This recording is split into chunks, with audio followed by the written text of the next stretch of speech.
La France pourrait reconnaître l'État palestinien en juin. Alors c'est au conditionnel, c'est ce qu'annonce Emmanuel Macron ce soir sur France 5. Je ne le ferai pas pour faire plaisir à un tel ou un tel, mais parce que ce sera juste et parce que je veux participer à une dynamique. Voilà ce que dit le président. Qu'est-ce que ça vous inspire, Philippe Etienne ? Je connais pas le contexte exactement, sauf que je me souviens que le président de la République a souvent été interrogé sur ce sujet et à ma connaissance, enfin si mes souvenirs sont exacts, a toujours dit que c'était pas un tabou, mais que il fallait le faire si c'était utile. Donc je retrouve des éléments, vous voyez, qui sont un peu. Et par ailleurs, le mois de juin, ça évoque pour moi quelque chose qu'il me semble avoir été annoncé lors d'une visite en Arabie Saoudite, qui était une démarche commune de l'Arabie Saoudite. Il va y avoir un événement là-bas, ouais, et de la France sur la question palestinienne. Tout à fait. Ouais, donc, avec d'autres pays. Voilà, c'est des éléments que J'ai dit tout à l'heure que je ne comprenais pas la stratégie de Trump. Oui.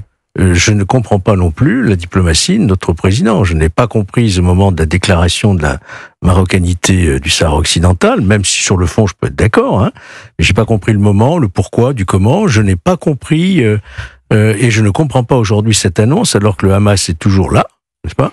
On ne voit pas qui pourrait diriger un État palestinien s'il était reconnu dès le mois de juin.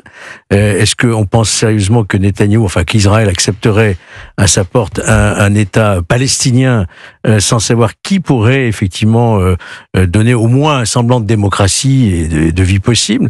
Donc je trouve que l'annonce, le moment en tout cas, je ne comprends pas. Oui, Zalter. Oui, je suis d'accord avec ça. En fait, un État doit avoir une substance, un minimum de substance. Ça doit être quelque chose. Là, l'État palestinien, si tant est qu'on le reconnaisse, est-ce que c'est l'autorité palestinienne de M. Mahmoud Abbas qui est parfaitement discréditée ? Est-ce que c'est le Hamas ? Emmanuel Macron, qui revient d'une tournée en Égypte, a déclaré là-bas qu'il fallait qu'à l'avenir, le Hamas soit exclu de la gouvernance de la Palestine dans le futur, qui attend l'enclave de Gaza. En tout cas, il parlait précisément de Gaza. Donc, est-ce à dire que la déclaration de la reconnaissance d'un État palestinien, c'est reconnaître une Palestine, mais pas le Hamas, alors même que le Hamas est le mouvement politique le plus puissant actuellement et actif, toujours actif au cœur de la bande de Gaza? La concomitance de ces déclarations, qui n'ont que quelques heures de décalage, est assez bizarre. On a l'impression d'une contradiction. Pour l'instant, la reconnaissance d'un État palestinien, ça a été une démarche assez symbolique qui, il est vrai, a été faite par un certain nombre de pays européens. Il y a une douzaine de pays de l'Union européenne qui ont déjà reconnu l'État palestinien. L'Espagne, l'Irlande en font partie. Mais dans l'état actuel des choses, non seulement ce serait purement symbolique, mais surtout si ça revient à reconnaître un État tel qu'il est, avec le rôle du Hamas actif à l'intérieur, maintenant, ça poserait évidemment problème. Est-ce que vous, quand vous êtes parti aux États-Unis en tant qu'ambassadeur de France, c'est un poste, enfin, je pense que c'est une des ambassades les plus importantes pour la France. Est-ce qu'on vous a donné un dictionnaire du en même temps ? Est-ce que vous êtes parti sous le bras avec un manuel de qu'est-ce que veut me dire vraiment le chef de l'État quand il me parle ? C'est bon là-dedans aussi. Alors, de réserve. Non, mais vous savez, moi je suis parti effectivement avec un agenda très clair. Et cet agenda, et je le dis avec une certaine fierté aussi, c'était celui de l'attractivité de la France. Alors vous allez me répondre que c'est pas tout à fait votre question, mais si, c'est quand même un peu votre question. Parce que ce que j'ai constaté, c'était que, et on revient au thème économique, il y avait plus d'investissements américains en France, que les sociétés américaines venaient créer de l'emploi, créer des centres de recherche.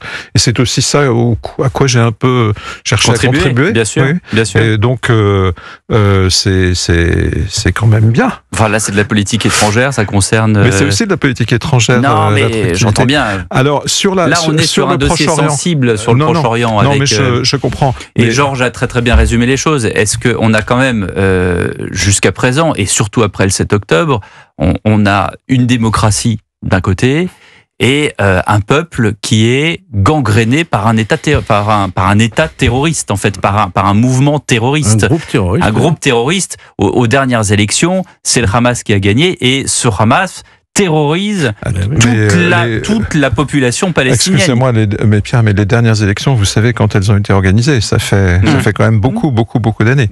Et puis vous avez rappelé. Et il est impossible d'avoir des élections aujourd'hui dans l'État palestinien. Et vous avez rappelé à juste titre ce que le président a dit en Égypte récemment. Donc, bon, je crois qu'il faut. C'est peut-être une réponse aussi à la Riviera de Trump. Hein. Il faut voir aussi les termes mêmes de ce que le président de la République a dit. Hein, donc. Je ne le ferai pas pour faire plaisir à un tel ou un tel, mais parce que ce sera juste et parce que je veux participer à une dynamique. En juin, lors de la conférence sur la création d'un État palestinien, on pourrait vous voyez qu'il fait finaliser, avec l'Arabie Saoudite, le mouvement de reconnaissance réciproque par plusieurs. Et vous voyez aussi qu'il y a le mot dynamique. Non, mais c'est vous qui savez. Ça veut dire quoi en langage diplomatique, monsieur l'ambassadeur? Ça veut dire quoi? Non, mais avec l'Arabie Saoudite, le mouvement de reconnaissance réciproque par plusieurs. Ça me rappelle le sketch de Coluche. On pourrait s'autoriser dans les milieux autorisés qu'un accord secret pourrait être signé. Oui, mais non, mais ça décryptage. Je ne sais pas parce que moi je dois réagir à chaud et je ne sais pas exactement ce que ça va vouloir dire, mais le président s'inscrit dans une dynamique, il le dit. Oui. Et quand on parle de reconnaissance mutuelle, on voit très bien ce que ça évoque.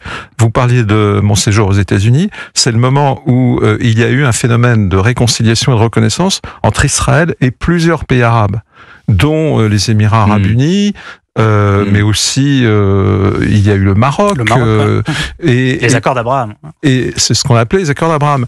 Quel pays n'a pas été aussi loin que ces pays? C'est l'Arabie Saoudite. Donc, je veux dire, cette thématique de la reconnaissance, ce nouveau player, évidemment, va jouer beaucoup dans et on sait que l'Arabie Saoudite joue un rôle très important. C'est pourquoi cette initiative entre la France et l'Arabie Saoudite est effectivement intéressante et si elle peut créer une dynamique positive. Simplement rappeler que cette annonce tombe à un moment où nous avons toujours une trentaine d'otages entre les mains du Hamas. Et vous avez 1000 fois raison de le rappeler, Georges Fenech. Pardon, mais merci beaucoup. Merci beaucoup, Philippe Etienne, de nous avoir accompagnés dans